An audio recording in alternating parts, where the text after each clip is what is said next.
Dans cette vidéo, j'ai parlé de YouTube. On va voir pourquoi c'est quelque chose qui peut t'apporter énormément sur à peu près tous les atouts de la vie. Pourquoi c'est très simple de le faire et pourquoi la seule raison qui est que tu ne commences pas une chaîne YouTube, qui est que tu as peur de la réaction des gens, que les gens trouvent ridicule le fait que tu as essayé de commencer une chaîne YouTube, finalement peut se contrer avec un peu de visualisation. Donc le premier point, c'est ce que YouTube peut t'apporter. YouTube peut absolument tout apporter dans ta vie. Ça peut révolutionner, je rigole, je plaisante pas, ta vie sociale. C'est-à-dire que moi, la première fois que j'ai vu dans le regard de quelqu'un que la personne avait vraiment envie d'entendre ce que j'ai à dire, ça va paraître extrême, mais c'était réellement après que j'ai créé ma chaîne YouTube. Au bout d'un moment, il y avait des gens qui avaient regardé des vidéos et on savait que je faisais des vidéos un peu dev perso, donc un peu étranges, un peu sur des conseils de vie. Et donc ça intrigue un petit peu. Quelqu'un qui donne des conseils de vie, on se demande pourquoi donne-t-il des conseils de vie? Est-ce qu'il pense qu'il est meilleur que les autres? Et donc ça intrigue un petit peu. Et réellement, la première fois que j'ai vu dans le regard de quelqu'un qui voulait vraiment entendre la réponse que j'allais apporter, c'était du coup quelqu'un qui avait vu les vidéos de la chaîne YouTube et qui voulait savoir qui est la personne derrière facile d'accès. Je plaisante pas, donc quand je dis que vraiment c'est la première fois que j'ai vu dans le regard de quelqu'un que la personne était vraiment intéressée. Tu vois, parfois il y a des gens qu'on regarde, et des gens qui nous intéressent vraiment. Et limite, moi j'aime bien une phrase de Michel Houellebecq qui dit « C'est dans le rapport à autrui qu'on prend conscience de soi. C'est bien ce qui rend le rapport à autrui aussi insupportable. C'est dans le rapport à autrui, c'est dans le rapport aux autres qu'on prend conscience de soi. Parce que on est tout seul chez soi, on s'en fiche de la manière dont on se comporte, des gestes qu'on fait, on n'essaie pas de contrôler la manière dont on sourit ou quoi que ce soit. On est avec quelqu'un d'autre et évidemment on se pense à ce que la personne pense de nous quasiment en continu. Et donc ça nous amène à rectifier la manière dont on se comporte. Bref. Ce qui fait que vraiment on considère certaines personnes, on adore passer du temps avec certaines personnes, c'est justement qu'avec ces certaines personnes, on oublie de prendre conscience de soi. On est entièrement fasciné par eux, on a juste envie de connaître chaque aspect de leur personnalité et le contenu exact de leur pensée. Il y a vraiment des gens avec qui dans lesquels on entre dans cet état-là. Et la première fois que j'ai vu quelqu'un entrer dans cet état-là en me parlant, c'était du coup après avoir créé ma chaîne YouTube. Donc c'est pour ça que socialement c'est intéressant. En fait, le point est que 90% des gens ne savent pas s'exprimer dans la vie réelle. Moi je m'en suis rendu compte quand j'ai commencé ma chaîne YouTube. J'ai appuyé sur le bouton pour filmer, je voulais faire une vidéo avec la prise de risque la plus minime possible. Je voulais juste parler d'un livre de mathématiques, je voulais dire ce livre-là est pas mal, j'ai bien aimé tel chapitre et tel chapitre. J'appuie sur le bouton pour filmer, et là j'essaye de dire j'ai bien aimé ce film, et j'arrive pas à finir, j'ai bien aimé ce livre, pardon, j'arrive pas à finir la première phrase. Et je me rends compte qu'en fait j'avais tellement été habitué, ça va paraître un peu triste, mais c'est le cas pour la majorité des gens, j'étais tellement habitué en discussion d'intervenir juste pour faire des ad-libs. Tu sais quand il y a un rappeur qui chante, ou qui rappe, parfois il y a un autre gars qui rajoute, pour le rythme, des petits mots à la fin des phrases. C'était vraiment mon rôle en discussion. Ah ouais, je suis d'accord avec ça, ouais ça c'est pas mal, ouais moi j'ai fait pareil. C'était mon rôle, et j'étais incapable de construire une phrase complète. La deuxième chose c'est que j'avais tellement l'habitude de parler avec les personnes que je connaissais, je sortais tellement peu de mon cercle, que les gens que je connaissais savaient à peu près lire dans mon regard ce que je voulais dire, et donc j'avais jamais vraiment à finir une phrase en entier. En général, je commençais ma phrase, puis au milieu je faisais t'as capté. Et en effet, les gens comprenaient parce qu'ils me connaissaient. Mais du coup, devant la caméra, j'étais incapable littéralement de dire une phrase en entier. Et je pense que la plupart des gens sont dans cette situation. Ce qui sauve les gens, c'est d'une part le peu de choses qu'ils disent, et deuxièmement, en réalité, la prévisibilité de ce qu'ils disent. Parce que c'est un autre aspect qui est extrêmement puissant dans le fait de travailler sa manière de parler. Et tu le fais de manière automatique quand tu essayes de filmer des vidéos YouTube. On va voir ce que j'entends par filmer des vidéos YouTube, mais essentiellement, c'est juste allumer la caméra et parler d'un sujet, n'importe lequel. Ou alors fais des exercices. Peu importe ce que tu fais, tant que tu es en train de parler devant une caméra, peu importe ce dont tu parles, tu es en train de progresser dans le skill de faire des vidéos YouTube. Et je te garantis que si tu fais ça, ne serait-ce que 5 minutes par jour, ne serait-ce que 10 minutes par jour, ne serait-ce qu'une moyenne de une vidéo par semaine, d'ici un an, tu feras des vidéos YouTube qui seront correctes.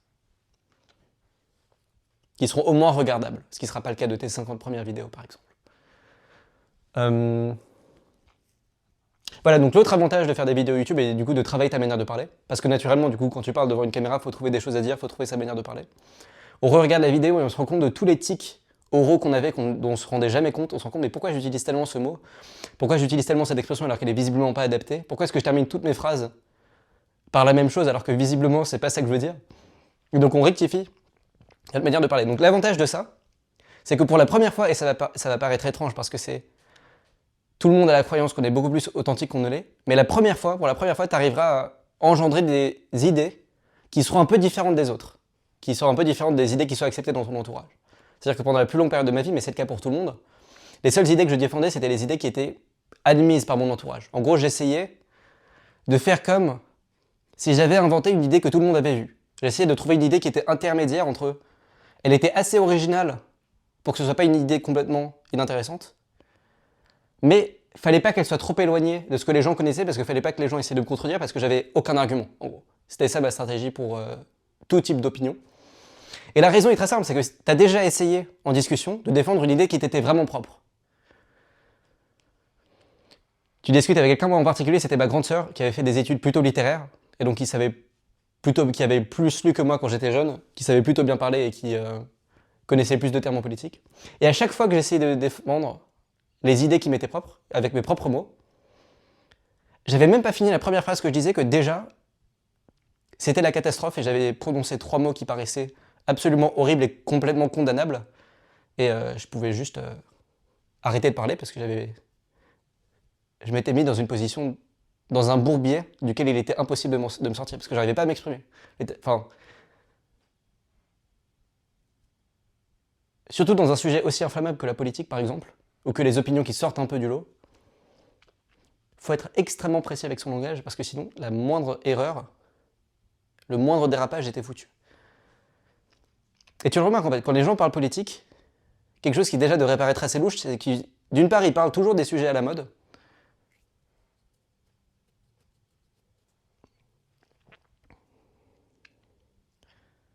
et d'autre part, ils utilisent souvent les termes que les politiques utilisent. Parce que c'est un terme qui est balisé, on a décidé, bon, bah, ce terme est correct parce que telle politique l'utilise, donc moi aussi j'ai le droit de l'utiliser. Les gens ne sortent jamais des idées et des termes qui sont utilisés par les politiques. Tout ça pour dire que ta capacité à t'exprimer, d'habitude on voit la capacité à s'exprimer comme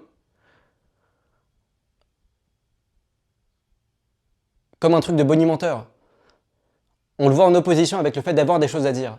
On le voit en opposition avec le fait d'être authentique. On se dit, bon bah, si cette personne a tout un vocabulaire et a appris à s'exprimer, c'est une sorte de maquillage. C'est pour maquiller ses idées et pour pas qu'on voit réellement ce qu'elle pense. Mais en fait, c'est le contraire. Une fois que tu arrives à t'exprimer, une fois que tu arrives à défendre tes propres idées, tu peux en engendrer des nouvelles parce que tu vas jamais engendrer des idées qui sont originales et qui sont spicy si tu es incapable de les défendre parce que toute notre vie est organisée autour de notre progression sociale, au premier ordre, à peu près.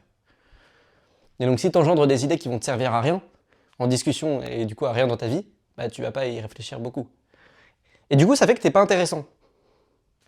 Enfin je veux dire, beaucoup de gens se disent bon bah moi je suis pas intéressant, je suis pas drôle, mais en fait c'est pas ça, c'est que tu es intéressant et tu es drôle, mais c'est juste que tu as un filtre énorme qui fait que ta spontanéité et ton authenticité qui engendre le fait d'être drôle et le fait d'être intéressant, est bloqué par ce filtre. Et ça se voit, c'est quelque chose qui m'a toujours frappé, ça se voit quand tu parles avec des gens vis-à-vis desquels tu n'as pas ce filtre. C'est-à-dire que ça arrive d'être avec des gens avec qui on se sent totalement à l'aise, parce qu'on n'a pas de complexe d'infériorité avec eux de quelque sorte qu'ils soient. Pour une certaine raison, on se sent à l'aise avec eux, on peut dire à peu près ce qu'on veut. Et t'as forcément remarqué qu'avec ces personnes-là, t'étais vraiment 5 fois plus drôle et 5 fois plus intéressant qu'avec les autres. T'avais toujours des opinions qui étaient intéressantes, t'avais toujours le bon point de vue, t'avais toujours la blague qui était la bonne parce que t'avais pas de filtre. C'était le filtre qui te bloquait. Et apprendre à s'exprimer permet en gros d'abaisser le filtre, parce que tu arrives à te sortir de n'importe quelle situation épineuse. T'as dit un terme qui était un peu mauvais, t'as laissé dans une phrase un sous-entendu qui était peut-être blessant ou peut-être maladroit, bah très vite t'arrives à le rattraper avec exactement les bons mots pour dire ah mais non en fait ce que je voulais vraiment dire c'est cela. Et ça paraît très simple et ça évidemment tout le monde le fait, mais en réalité je te garantis que c'était pas du tout quelque chose que j'avais anticipé quand j'ai commencé ma chaîne YouTube. J'ai pas du tout créé ma chaîne YouTube pour ça. J'ai pas du tout créé ma chaîne YouTube pour avoir des amis ou pour apprendre à m'exprimer. C'était vraiment des choses qui sont arrivées a posteriori et qui m'ont étonné. Que ce soit ça qui soit la chose qui est le plus changé grâce à ma chaîne YouTube.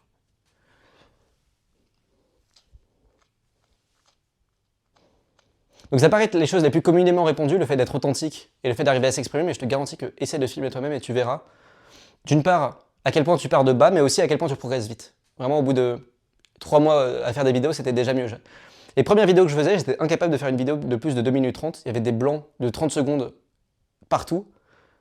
Enfin, c'était vraiment catastrophique de A à Z, mais on progresse très vite sur ce genre de sujet. Donc ouais, c'est très important de faire une chaîne YouTube.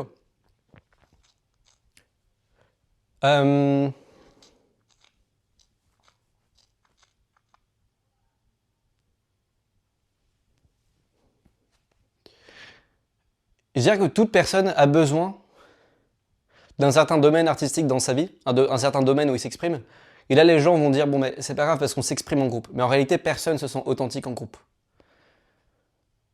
On est vraiment l'ombre de ce qu'on pourrait être en groupe par rapport à ce que tu peux être si tu commençais à parler devant ta caméra ou si tu commençais à écrire. Un certain écrivain disait, écrire, c'est parler sans être interrompu. Et c'est vraiment comme ça qu'il faut y penser. Et formuler comme ça, c'est évident que c'est 5 fois mieux que de parler en étant interrompu. Parce que si tu es interrompu tous les milieux de phrases, bah, comment peux-tu développer une pensée longue et cohérente si tu peux pas développer une pensée qui est longue et cohérente?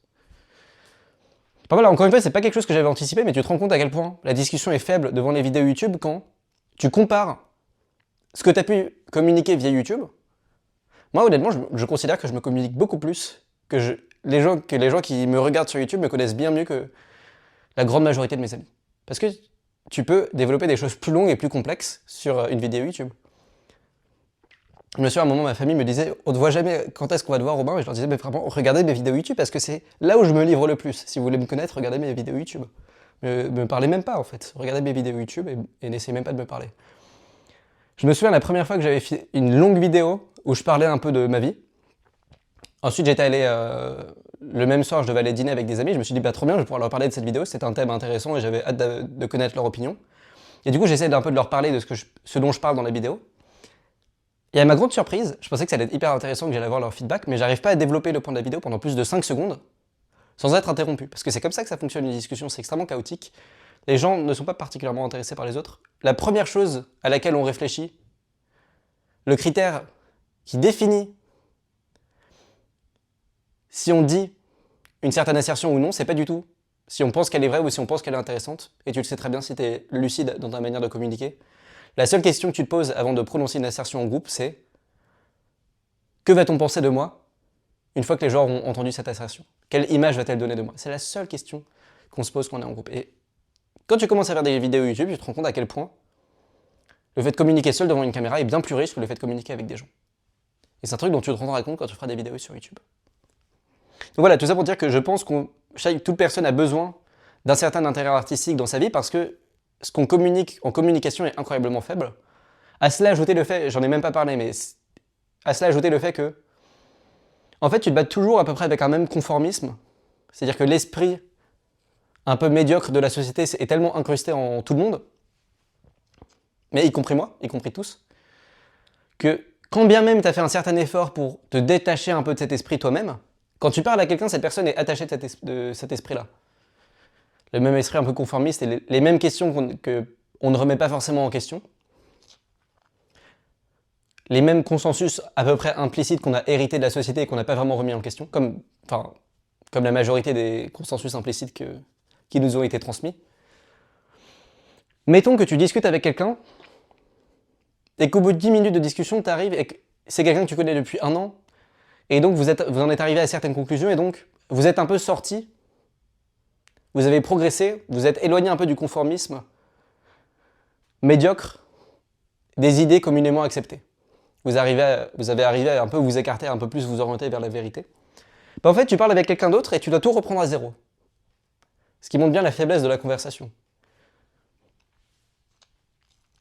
Donc c'est une autre raison qui explique l'importance d'avoir un endroit où on peut développer ses idées, où on peut se développer soi-même, intellectuellement, indépendant des autres. Parce que quand on est avec les autres, on doit tout reprendre à zéro. Schopenhauer disait « Personne ne peut voir au-dessus de soi ». Pour dire que ça va paraître extrêmement orgueilleux et salé, parce que, bref. Schopenhauer disait « Personne ne peut voir au-dessus de soi au sens où, quand on discute avec quelqu'un, on est incapable d'imaginer des idées qui sont trop complexes pour nous. De sorte que, lorsque quelqu'un qui est plus intelligent que nous parle avec nous, si cette personne veut communiquer, elle est obligée de se mettre à notre niveau. Parce qu'on ne peut pas voir au-dessus de soi. Et donc, dans la durée de la conversation, on est forcément, si on est plus haut que la personne à qui on parle, on est forcément en train de se mettre à son niveau. Et donc, tu as besoin d'un moment où tu peux te placer naturellement dans ton propre cadre et où tu n'as pas besoin de t'adapter au niveau de la personne à qui tu parles. Ce qui paraît très pédant, très orgueilleux, mais c'est un peu la réalité. Et voilà, et de toutes les de tous les différents domaines artistiques dans lesquels tu peux poursuivre, YouTube c'est de très très loin le meilleur. La raison est que ça arrive d'avoir une vidéo YouTube qui est dans ses recommandations qui date de il y a 30 minutes, il y a 3 heures, qui a 5 vues, si le titre nous parle, on va peut-être la regarder. Parce que pourquoi pas? En plus, il y a une miniature, on voit la tête du gars, enfin... Pourquoi pas, on a un peu envie de cliquer. C'est comme tu vois quelqu'un dans la rue, t'as un peu envie de savoir ce à quoi ressemble sa vie, ce à quoi ressemblent ses idées, ce à quoi ressemble sa manière de parler, ce à quoi ressemble sa gestuelle. T'as un peu envie de connaître sa vie juste comme ça, juste parce que tu l'as vu et donc t'as envie d'en savoir un peu plus. Donc ok, donc tu cliques sur la vidéo YouTube. Est-ce que le phénomène analogue arrive dans n'importe quel autre art? Est-ce que tu vas essayer de voir un peintre qui a peint quelque chose il y a 5 minutes, personne n'a vu sa peinture, le peintre est un peintre amateur? Ça n'arrive jamais. Moi, je pense que de ma vie, j'ai jamais vu une seule œuvre de peinture qui a été produite il y a moins de 50 ans. Ou alors, j'ai même pas regardé le nom de la personne qui avait produit. J'ai fait, ok, c'est joli, passons à la suite. Idem pour les livres, personne ne lit des livres qui sont sortis récemment. Idem pour le cinéma, idem pour la musique. La musique, un peu moins déjà. Parce qu'il y a un peu des gens qui traînent sur SoundCloud et qui... Bref, YouTube, c'est vraiment la chose qui marche le mieux et dont tu as besoin de te développer. Donc, on en arrive à la raison de pourquoi tu ne fais pas YouTube. Pourquoi est-ce que, malgré le fait qu'on a vu tous les avantages en comparaison du prix extrêmement maudit, qui juste que ça te prend 2 heures par semaine où tu te filmes devant une caméra, et franchement, c'est marrant de se filmer devant une caméra. Je me dis jamais, oh là là, trop relou, je vais devoir filmer une vidéo YouTube. Je me dis, tiens, je me demande comment je vais arriver à formuler ce que j'ai envie de dire, je me demande ce qui va en sortir. Très souvent, je pars avec une idée vague, avec un certain cahier des charges, des choses que j'ai envie de dire dans une vidéo, mais très souvent, je suis surpris de ce que j'ai dit dans la vidéo, parce que c'est marrant, parce qu'on emprunte des chemins qu'on n'avait pas prévus avant de filmer la vidéo. Donc c'est marrant de filmer des vidéos. Ça, tu le fais 2 heures par semaine et vraiment, limite, c'est les 2 heures les plus drôles de ma semaine. J'exagère même pas. Non, c'est vraiment les 2 heures les plus drôles de ma semaine quand je filme une vidéo parce que je peux parler de ce que je veux. C'est marrant. Donc ouais, ça prend juste 2 heures et ça a tous ces gains énormes qui est que d'une part, tu vas pouvoir devenir authentique. Je veux dire, je reviens sur la question de l'authenticité. On a vu qu'on était incapable d'engendrer des idées qu'on n'était pas en capacité de défendre parce qu'elles ne servaient à rien, on n'arriverait pas à les sortir en conversation. Ça t'est déjà arrivé d'avoir une certaine idée que t'as pensé mais que t'as laissé un peu dans ton inconscient parce que tu saurais que t'étais pas capable de la défendre, puis ensuite tu vois quelqu'un d'autre défendre cette même idée. Tu pensais que l'idée était incommunicable, qu'elle était inacceptable, que t'arriverais pas à la faire comprendre par les autres, et soudain tu vois quelqu'un d'autre défendre la même idée. Ça t'est déjà arrivé. Et c'est extrêmement frustrant parce que t'as l'impression qu'on t'a volé ta propre idée. Ou t'as l'impression d'avoir été incapable de défendre ta propre idée. Et donc c'est ça ce qui va changer avec le fait de faire des vidéos YouTube. Donc voilà, on a vu que c'était extrêmement bénéfique pour tous les aspects de ta vie, que tu allais vraiment gagner un petit peu d'argent avec YouTube. En réalité, tu peux vraiment gagner un peu d'argent, au moins au bout de 2 ans, 3 ans. Il y a différentes timelines pour YouTube. Moi, je pense que j'ai eu plutôt de la chance dans la réussite de ma chaîne YouTube, mais je pense pas que c'est exceptionnel. Je pense que, vu le faible nombre de gens qui ont publié 300 ou 400 vidéos, je crois que c'est à peu près le nombre de vidéos que j'ai publiées, c'est difficile de dire que c'est exceptionnel pour quelqu'un qui a publié 400 vidéos d'avoir 10 000 abonnés, par exemple. Je pense pas que ce soit exceptionnel, parce que je pense que ça doit concerner peut-être 10% des gens qui ont publié 400 vidéos, au moins. Donc c'est pas exceptionnel, et c'est assez simple d'avoir 10 000 abonnés. Et 10 000 abonnés, tu peux gagner quand même pas mal d'argent. Ça dépend de combien tu publies, mais si tu publies une vidéo par jour, que la vidéo a 3000 vues, 3000 vues, parfois, ça engendre jusqu'à 15 euros. Ouais. Parfois, c'est jusqu'à 5 euros les 1000 vues. Ça dépend du contenu que tu publies, c'est à peu près entre 1 euro et... Ça dépend de à quel point les gens regardent ta vidéo. Ça dépend de beaucoup de facteurs un peu sombres, mais c'est à peu près entre 1 euro et 5 euros les 1000 vues. Donc tu peux gagner quand même une certaine somme. Ouais. Donc voilà, quelle est la raison qui explique que tu ne fais pas YouTube? C'est que tu as peur de la réaction de tes potes. Et donc pour ça, on sait, nous, tous consciemment, que de toute façon, dans 2 ans, on existera toujours, qu'on n'aura probablement pas les mêmes potes qu'on a aujourd'hui, et que dans 2 ans, on se fichera complètement de l'opinion qu'avaient nos potes avant, de la chaîne YouTube qu'on avait créée avant. Et dans 2 ans, je pense que si tu es lucide, tu vois très clairement que le toi dans 2 ans préférerait largement que le toi aujourd'hui ait créé une chaîne YouTube plutôt que d'éviter un certain ridicule qui en fait n'arrivera jamais, parce que personne ne trouve ça si ridicule de créer une chaîne YouTube. Les gens sont plutôt curieux, même à l'époque où j'avais 3 abonnés, à l'époque où j'avais 5 abonnés et que mes vidéos faisaient... Les 50 premières vidéos que j'ai fait, les 2 tiers des vidéos que je publiais ne faisaient 0 vues. 0. Je faisais les vidéos et personne ne l'avait vu. C'est comme si la vidéo n'avait pas existé. Mais personne ne trouvait ça ridicule. Parce que c'est pas ridicule, c'est bien quelqu'un qui... Publier des vidéos, c'est intéressant. Donc voilà, le toi dans 2 ans, évidemment qu'il préférerait que toi aujourd'hui ait publié une vidéo par jour, ce qui ferait que le toi dans 2 ans aurait une chaîne YouTube plutôt convenable, qui saurait s'exprimer, qui serait plutôt charismatique, plutôt que d'avoir essayé d'éviter un certain ridicule qui ne serait jamais arrivé. Mais ça suffit pas, on le sait consciemment, mais en réalité on n'arrive pas vraiment à le croire, on est complètement terrorisé. Parce que à l'époque primitive, on vivait dans une tribu. Il y avait une tribu dans laquelle on naissait. Et si la tribu nous jugeait ridicule ou nous bannissait, on était mort.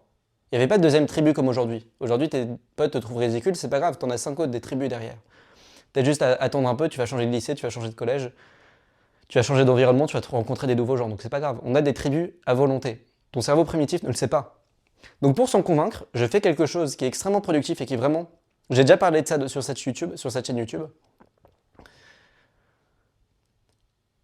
Mais qui est le fait d'essayer d'avoir un point de fuite. C'est quelque chose dont j'avais déjà parlé sur une vidéo, c'est un peu comme quand tu essaies de faire de la perspective au collège et que tu apprends à dessiner, le prof t'apprend à mettre un point sur ta feuille, et ensuite tous les traits des bâtiments, tu les orientes en fonction de ce point, qui s'appelle le point de fuite, qui est une sorte de point à l'infini à l'horizon.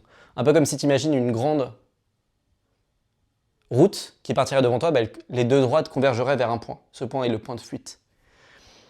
Quoi qu'il en soit, je pense que c'est bien d'avoir un point de fuite dans sa vie, et donc de visualiser un certain but qu'on a à plutôt long terme, et naturellement, tous les actes, toutes nos pensées vont s'orienter vers ce but, un peu comme quand tu marches à pied, quand tu te déplaces à vélo, quand tu te déplaces en voiture.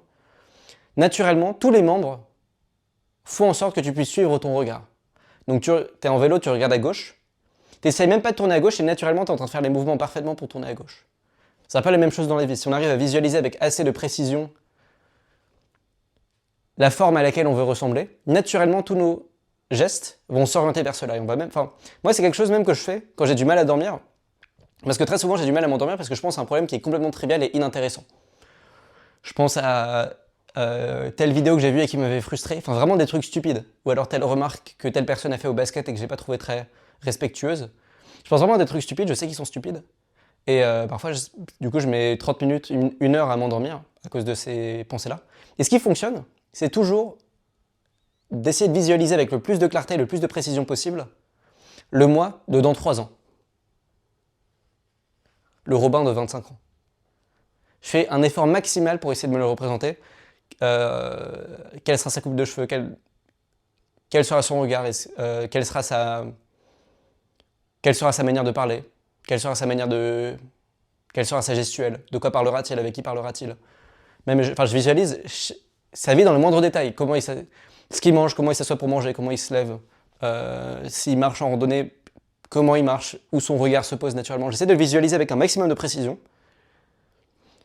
Et cette image devient tellement réelle dans mon esprit que ça devient en quelque sorte le point de référence.